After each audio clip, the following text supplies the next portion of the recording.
Don't listen to the plans that they give other people, because what's happened is capitalism needs fuel. It needs suckers to be the fuel, right? It needs the people left behind. They're going to be the fuel for capitalism. They're going to fuel the wealth of people that are investors in AI. They're going to fuel the wealth of people that own real estate. Real estate properties values have gone up. They're going to fuel the wealth of people that own shares of stock.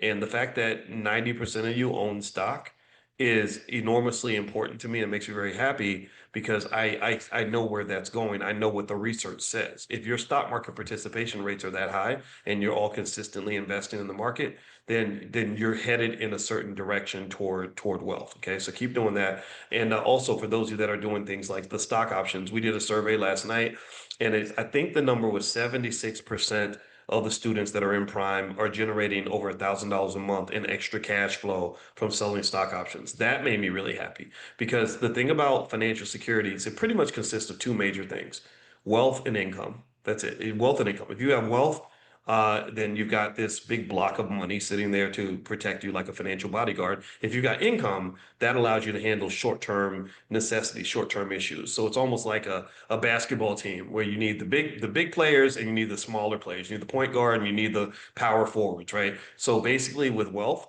you've got your financial security, you've got your wealth, and you've got your income. So the fact that 76% of you in prime are making over $1,000 a month, that made me really happy. I want to increase that number. And in fact, some of you, we went all the way up, went to 1,000, 5,000, 10,000, 20,000. There were actually students that were over 20,000 a month, which is really amazing.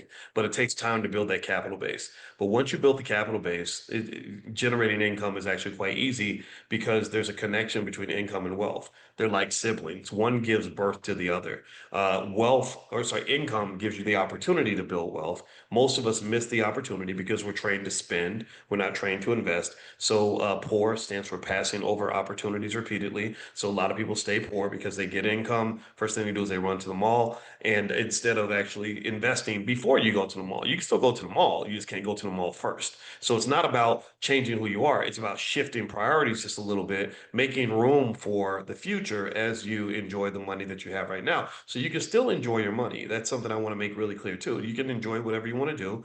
Just make sure you handle your business first, right? So income gives you the opportunity to build wealth. You take a piece of your income, you're constantly pouring into wealth, not one time, not one investment, not tiny investments. You're aggressively investing. You're as aggressive about your investing as you are about paying your cell phone bill. You're as aggressive in investing as you are about coming to work every day. You're as aggressive in investing as you are about raising your kids or whatever it is that matters for you, right? And then what happens is the wealth grows. The wealth starts off as a little baby.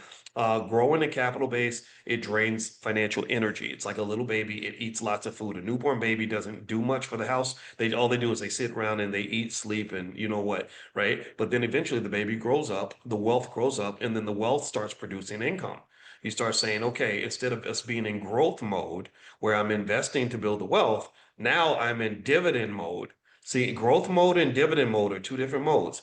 Growth mode, and really the perfect life cycle, in my opinion, is like a young person who's grinding, sacrificing, working hard. I owe this to my mother. My mother used to talk to me about investing, but we just never talked about money.